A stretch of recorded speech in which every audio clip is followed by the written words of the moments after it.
ظالم لوگ کس طرح سے غریب لوگوں کو چونٹیاں سمجھتے ہیں اور ظلم کرتے ہیں۔ بنائے گئے اس ڈرامہ سیریل ظلم کی ایپیسوڈ نمبر 8 میں کیا ہونے والا ہے جانیے اس ویڈیو میں۔ اگر ہے چینل پہ نیا تو جلدی سے کر دیں سبسکرائب۔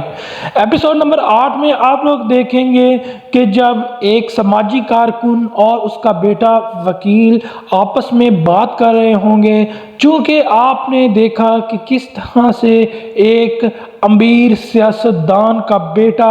جو کہ ایک غریب بیٹی کی عزت کو روند کر بھی چٹکیوں میں اس نظام کے منہ پر تماچا مار کر جو ہے باہر نکل آیا، اور وہاں پر پولیس والوں نے کس طرح سے اس کی عزت کی، اور ظالموں کو کس طرح سے ظالم نے چماٹا مار کر پورے نظام کو، اور وہ گھر واپس آ گیا۔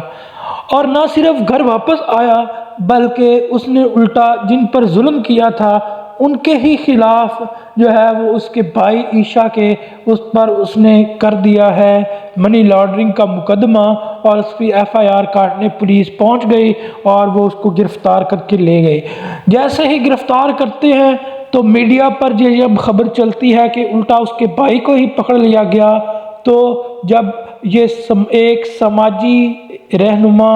اور ایک اس کا بیٹا وکیل یہ باتیں خبروں میں سنتے ہیں، تو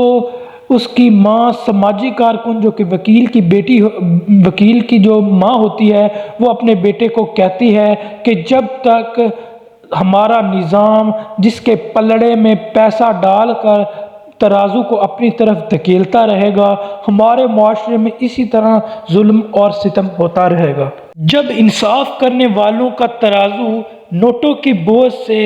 ظالم کرنے والوں کی طرف جھک جائے تو میں اور تم بیٹا اپنی آواز کو دوسرے پلڑے میں باندھ کر اس کو جھکنے، ظالم کو جھکنے پر مجبور بالکل بھی نہیں کر سکتے۔ جس پر اس کا وکیل بیٹا کہتا ہے کہ ماما میں یہ کیس ضرور لڑوں گا، اور اگر کیس جنہوں نے کیا ہے وہ نہ جھکے تو میں جو ہوں اس کیس کو ضرور آپ کو جیت کر دکھاؤں گا۔ ادھر دوسری جانب جب عمیر کو پولیس والے لے جاتے ہیں تو اس کی ہونے والی بیوی جویریہ گھر آتی ہے اور کہتی ہے کہ یہ سارا قصور تمہاری بیٹی کا ہے، یہ نہ اتنے اونچے لوگوں میں جو ہے وہ دوستیاں کرتی اور نہ ان کا دل اس پر آتا۔ ہو سکتا ہے کہ اس لڑکے اجلال کی ساتھ اس کی کوئی انڈرسٹینڈنگ ہو، اور جب وہ شادی کے بارے میں اس نے کہا ہو تو یہ پیچھے ہٹ گئی ہو، اور سارا قصور ہی اس نے عیشا کا بنا دیا۔ جس پر اس کی ماں خاموش رہتی ہے، کیونکہ جو غریب ہوتا ہے اس کے پاس خاموشی ہی بچتی ہے، وہ کیا کچھ کر سکتا ہے۔ اب آپ لوگ دیکھیں گے کہ کس طرح سے اس کے ساتھ ظلم دوبارہ پھر ہوگا عمیر کے ساتھ، اور اس کو کیس واپس کرنے پر عیشا کو مجبور کیا جائے گا۔ آپ کو کیا لگتا ہے کہ کیا عیشا کو انصاف مل پائے گا، یا